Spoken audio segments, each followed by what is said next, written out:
Assalamualaikum warahmatullahi wabarakatuh. My name is Nurama Isnaini. I'm from class 33.5A.02. In this section, I want to explain about testing grammar and vocabulary in language assessment. Sorry. What test grammar? First is control of grammatical structures was seen as the very core of language ability, and it would be unthinkable not to test it. The second is there has been a shift towards the view that since it is language skill that are usually of interest, and then it is this which should be tested directly, not abilities that seem to underlie it. And the third is whether or not grammar has an important place in an institution's teaching. It has to be accepted that grammatical ability, or rather the lack of it, sets limits to what can be achieved in the way of skill performance. And the fourth, it would be very useful to have diagnostic tests of grammar which could tell us for individual learners and groups or what gaps exist in their grammatical repertoire. Number five, it would be important for the test to be linked in some way or other to learning materials. And the last is there is a reason to believe that we may be on the point of having computer-based tests of grammar that will be able to provide such information. A. Writing specification. First, for achievement tests where teaching objectives are syllabus list the grammatical structures to be taught, specification of content should be quite straightforward. Specification for a placement test will normally include all of the structures identified in this way, as well as perhaps those structures of comment of which is taken for granted in even the lowest classes. The last is for proficiency and diagnostic tests. The Van Eyck and Trim publication referred to in a further reading section, which are based on a notional functional approach, are especially useful as are grammars like the Commonwealth English usage. B is sampling. First, this will reflect an attempt to give the task content validity by selecting widely from the structure specific. And the second, it should also take account of what are regarded for one reason or another as the most important structures. And the last, it should not deliberately concentrate on the structures what happen to be easiest to test. C is writing items.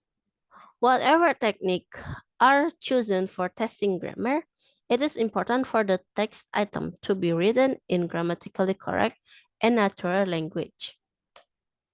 So here is for technique in testing grammar. First is gap filling. Gap filling item should have just one correct response. An item with two possible correct response may be acceptable if the meaning is the same, whichever is used. But an item is probably rejected if the different possibilities give different meanings or involve quite different structure. One of which is the one that is supposed to be tested. The second is paraphrase. Paraphrase item require the students to write a sentence equivalent in meaning to one that is given. It is helpful to give part of the paraphrase in order to restrict the students to grammatical structure being tested. The third is completion. This technique can be used to test a variety structure, not how the context in passage like the following from the Cambridge First Certificate in English or VCE. Test Pack 1 allows the tester to elicit specific structures. In this case, interrogative forms, and the last is multiple choice. There are times, however, when filling up one test what are want it test. Scoring production grammar test. So the important things when scoring other types of items is to be clear about what each item is raising and to award points for that only.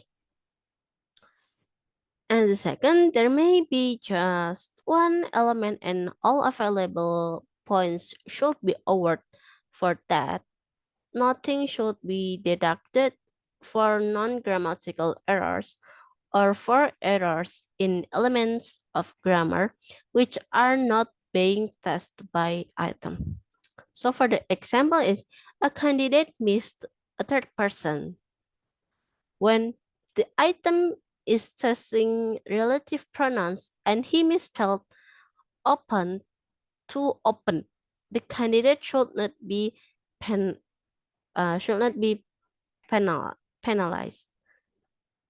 And the last is if two elements are being tested in an item, then points may be assigned to each of item.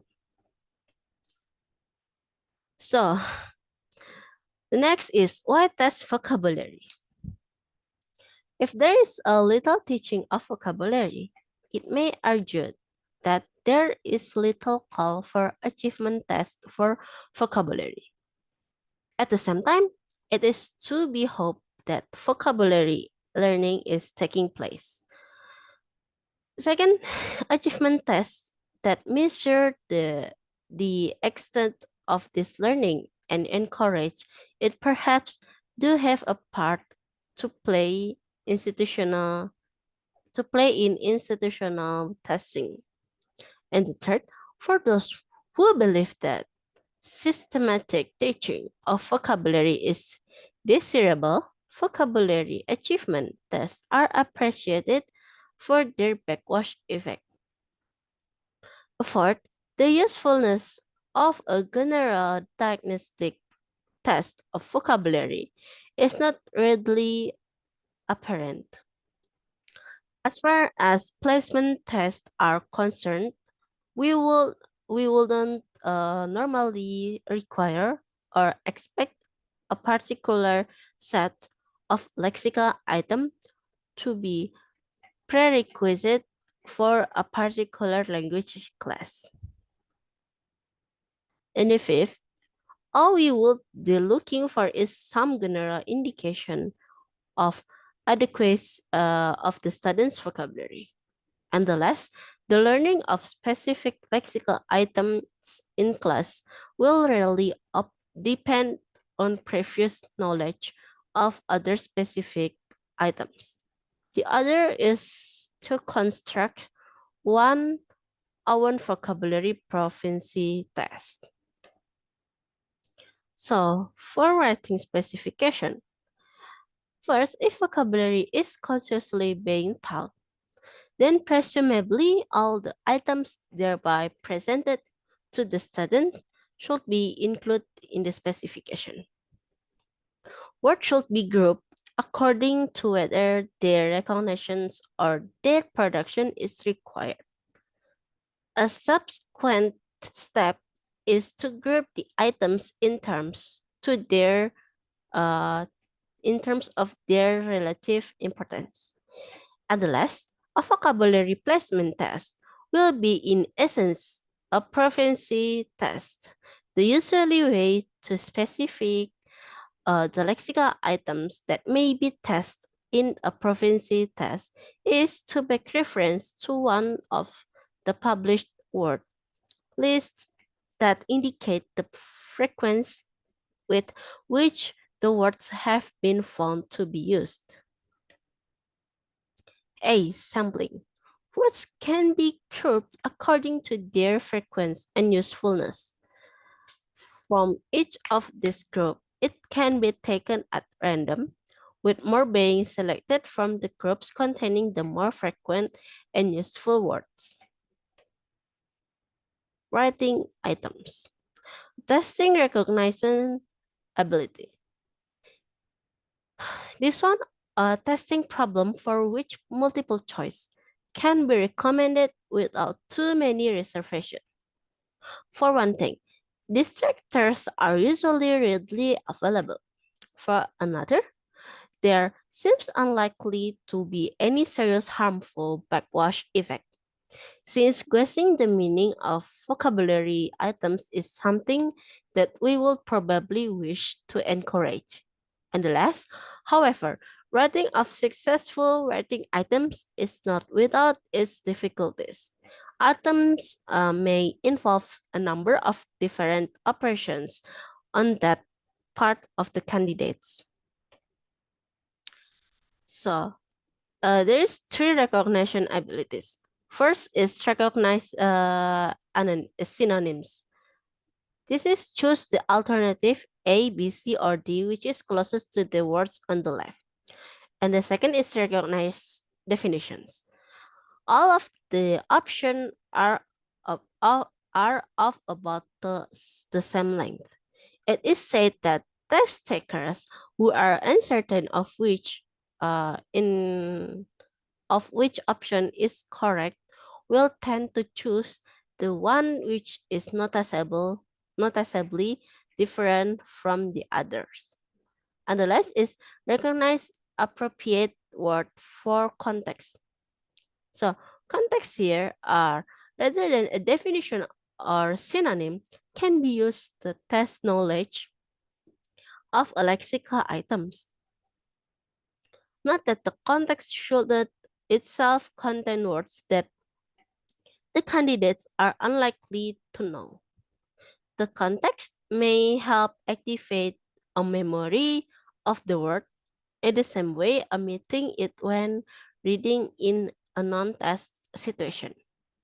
It may also be said that there could be some negative backwash when words are presented in isolation.